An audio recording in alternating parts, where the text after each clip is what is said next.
The chairman and the board of directors of KTDA and the management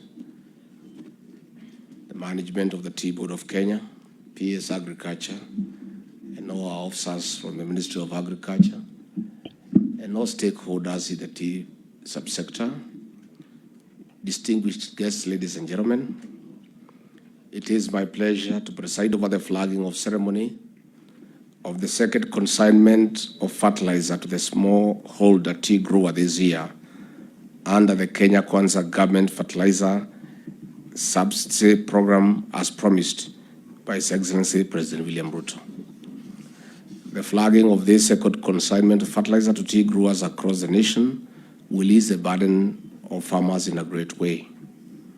The 3.7 billion Kenya shillings subsidy for the fertilizer announced by President Ruto saw the cost of 50 kg bag drop from 6,500 to 3,500 for our farmers. This is a promise we made and we have kept. As the Kenya Kwanza government, we remain committed to the agricultural reforms for increased productivity of all the sectors. The role played by the tea subsector in Kenya cannot be gainsaid. It is one of the key drivers of Kenya's socio-economic development and a pillar of economic growth.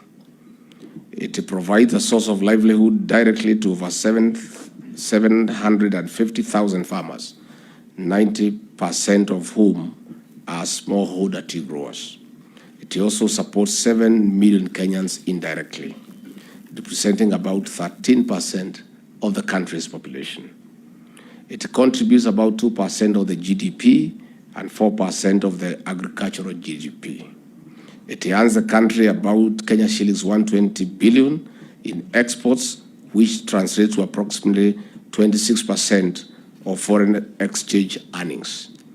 It is key in the infrastructural development of 19 tea growing counties. Globally, Kenya is the third leading producer of tea and the biggest exporter, accounting for 28% of the world tea exports. In the year 2021, the tea sector earned the country 136 billion Kenya shillings in foreign exchange. This year, we project the export earnings from the sector to start at 150 billion Kenya shillings.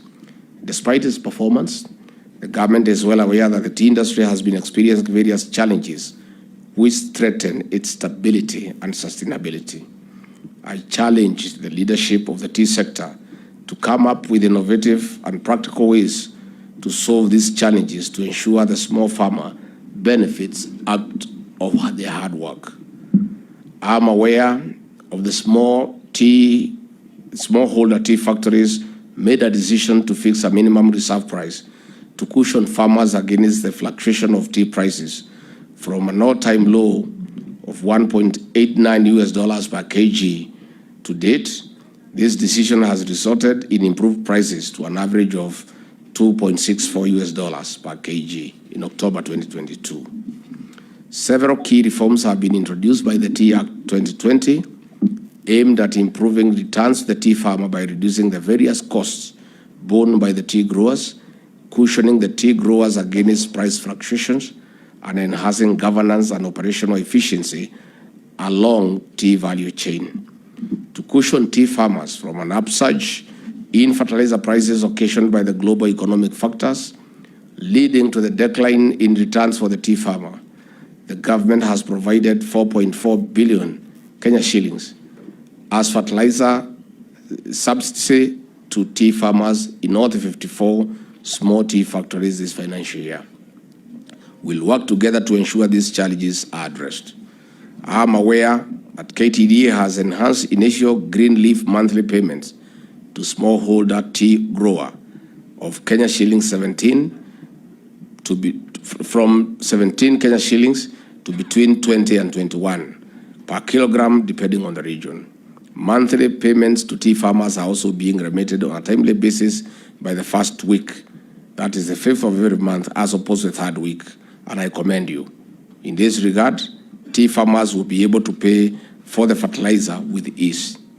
However, I'm aware that the full implementation of the tea reforms has been hampered by ex parte court orders suspending the implementation of several provisions of the Tea Act.